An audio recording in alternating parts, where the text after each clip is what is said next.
ശ്രീ വില്ലുമംഗലം സ്വാമിയാർ രചിച്ച ശ്രീകൃഷ്ണ കർണാമൃതം സർഗം 1 ശ്ലോകം 97.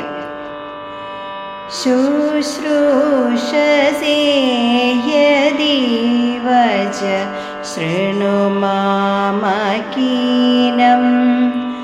പൂർവൈരപൂർവകവിഭിർന കടാക്ഷിതം യത് നീരാജനഗ്രമധുരാം ഭാവദാനനേന്ദോർ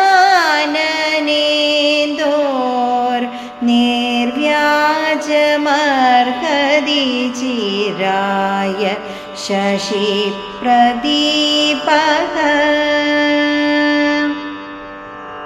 ഓം നമോ നാരായണായ.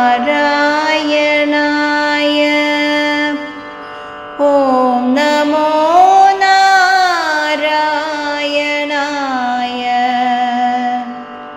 ഓം നമോ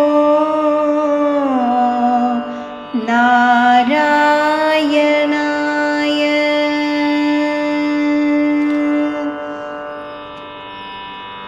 ചന്ദ്രബിംബത്തിന് ഭഗവാന്റെ മുഖകാന്തിയോട് ഉപമിതിയില്ലെന്നു മാത്രമല്ല, ഭഗവാന്റെ മുഖത്തിനു ദാസ്യവൃത്തി ചെയ്യാനേ ചന്ദ്രന് അർഹതയുള്ളൂ എന്നുകൂടി കവി അഭിപ്രായപ്പെടുന്നു. അവിടുന്ന് കേൾക്കാൻ ആഗ്രഹിക്കുന്നുണ്ടെങ്കിൽ എൻ്റെ വാക്കു കേൾക്കൂ. ഇത് പണ്ടത്തെ മഹാകവികളാൽ കടാക്ഷിക്കപ്പെട്ടിട്ടുള്ളതല്ല. ചന്ദ്രനാകുന്ന വിളക്ക് അവിടുത്തെ മുഖചന്ദ്രന് വളരെ കാലമായി നടത്തിക്കൊണ്ടുവരുന്ന തിരിയൊഴിയുക എന്ന ചുമതല വഹിക്കുവാൻ തികച്ചും അർഹിക്കുന്നു. കവി ഭഗവാനോട് നേരിട്ട് പറയുകയാണ്, അല്ലയോ ഭഗവാനെ, അവിടുന്ന് കേൾക്കുവാൻ ആഗ്രഹിക്കുന്നുണ്ടെങ്കിൽ ഞാൻ പറയാം, കേൾക്കൂ. പണ്ടത്തെ മഹാകവികൾ ആരും വിചാരിച്ചിട്ടുള്ളതോ പറഞ്ഞിട്ടുള്ളതോ അല്ല ഇത്. അവിടുത്തെ മുഖമാണ് യഥാർത്ഥ ചന്ദ്രൻ. ഒരു ചന്ദ്രൻ പതിവായി ഉദിച്ച് അസ്തമിക്കുന്നതായി കാണുന്നുണ്ടല്ലോ, അത് ചന്ദ്രനെയല്ല. അമ്മ സന്ധ്യയ്ക്ക് തിരി നനച്ചു കൊളുത്തി അന്തിയൊഴിയാറുണ്ടല്ലോ, അതുപോലെ ജഗദംബിക അവിടുത്തെ മുഖചന്ദ്രൻ്റെ രക്ഷയ്ക്ക് വേണ്ടി ചെയ്യുന്ന അന്തിത്തിരിയൊഴിച്ചിലാണ്. ഭഗവാന്റെ മുഖത്തിൻ്റെ അടുക്കൽ ചന്ദ്രൻ പകലത്തെ വിളക്ക് പോലെ തീരെ നിഷ്പ്രഭനാണ് എന്നർത്ഥം.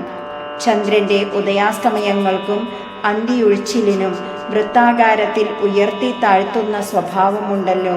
അതുകൊണ്ട് ആ കൃത്യം നിർവഹിക്കുവാൻ ചന്ദ്രൻ തികച്ചും അർഹനാകുന്നു എന്ന് കവി പറയുന്നു.